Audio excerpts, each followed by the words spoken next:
तेरे से ज्यादा दुनिया देखी है मैंने, और यही दुनिया का दस्तूर भी है।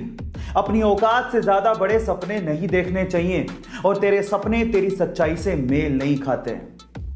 जब एक बाप ने अपनी औकात से बड़े सपने देखने वाले अपने बेटे को यह बात कही, तो उसके बेटे ने यह रिप्लाई किया, मैं नहीं बदलूंगा अपने सपनों को अपनी सच्चाई से मेल खाने को, मैं बदलूंगा अपनी सच्चाई को ताकि वो मेरे सपनों से मेल खाएं। गाइज, आपके सपने और आपकी औकात आपकी सोच पे डिपेंड करती है, आप कहां से आए हो उस पे डिपेंड नहीं करती। तो इसलिए बड़े सपने देखो और उसे पूरा करने के लिए अपनी जी जान लगा दो। नायक मूवी में एक दिन का सीएम वाला मजेदार कॉन्सेप्ट तो आपने जरूर देखा होगा। सिर्फ एक दिन के लिए सीएम बन के देखो। लेकिन वो तो मूवी थी, असल जिंदगी में थोड़ी ऐसा कुछ होता है।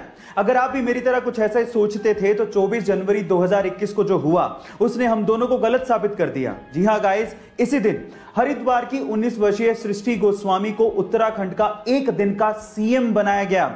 24 जनवरी को ही क्यों? क्योंकि इसी दिन नेशनल गर्ल चाइल्ड डे था और उसी को सेलिब्रेट करते हुए ऐसा किया गया।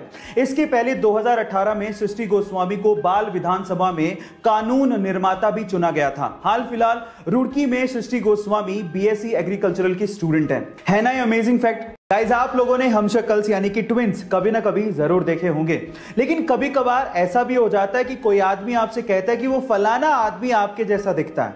हुआ होगा कभी ना कभी ये भी। लेकिन अगर लिटरली आप लोग अपने जैसा कोई ट्विन ढूंढना चाहते हैं तो एक वेबसाइट है जो आपकी इसमें मदद कर सकती है। वो वेबसाइट है www.twinstrangers.net। एक ऐसी वेबसाइट है जो आपकी फोटो से आपका हमशक्ल ढूंढती है, चाहे वो दुनिया के किसी भी कोने में क्यों ना हो। गाइस, पर याद रखिएगा, it's just for fun. Sonu Sood को उसके करीबी दोस्त का भुवनेश्वर से कॉल आया। उसने उसको बताया कि कोच्चि में 177 ऐसी लड़कियां फंसी हुई हैं जो किसी फैक्ट्री में सिलाई का काम करती थी। अब कोरोना की वजह से वो फैक्ट्री तो हो गई बंद। अब वहां पर उनको उनके घर जाना है, लेकिन कोई साधन ही नहीं है। तो सोनू सूद का दिल देखिए, उस बंदे ने बेंगलोर से एक स्पेशल फ्लाइट करवाई जो कि कोच्चि से उन 177 लड़कियों को भुवनेश्वर तक एयरलिफ्ट करा रही है। बहुत बड़ा दिल है उस बंदे का। एक दिल है सोनू, कब तक जीतोगे। इस बंदे को उसके काम के लिए सल्यूट करने का मन करता है। तो सोनू सूद के लिए एक लाइक तो बनता है। दुनिया के सबसे साफ देशों की बात की जाए तो उसमें सिंगापुर सबसे ऊपर आता है। इसके पीछे का कारण क्या है मैं आपको बताता हूं। वहां पर गंदगी फैलाना एक संगीन अपराध माना जाता है और उसकी सजा आपको तुरंत ही मिल जाती है, और इसी वजह से वहां पर च्युइंगम चबाना भी अपराध माना जाता है। और अगर गलती से भी आप च्युइंगम चबाते वहां पर पकड़े गए तो आपको $2000 यानी कि लगभग 1.5 लाख रुपए का जुर्माना भरना पड़ेगा, या फिर आपको 1 महीने जेल में बिताना पड़ेगा। अब आप समझ ही गए होंगे कि वो इतना साफ सफाई वाला देश क्यों है। सो गाइस, ये फैक्ट आपको जान के कैसा लगा चैट सेक्शन में लिखना मत भूलिएगा।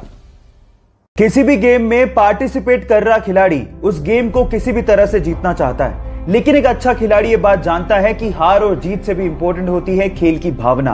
कुछ ऐसा ही हुआ एक टेनिस के मैच में। जब टेनिस खेल रहे खिलाड़ी को अचानक से इंजरी आ गई तो उसके ओपोनेंट यानी कि उसके खिलाफ खेल रहा खिलाड़ी भागता हुआ बिना हिचकिचाहट के उसके पास आता है और उसकी मदद करने लगता है। ये देखकर सारे दर्शक उस खिलाड़ी के लिए तालियां बजाना शुरू कर देते हैं। देखिए इस वीडियो में।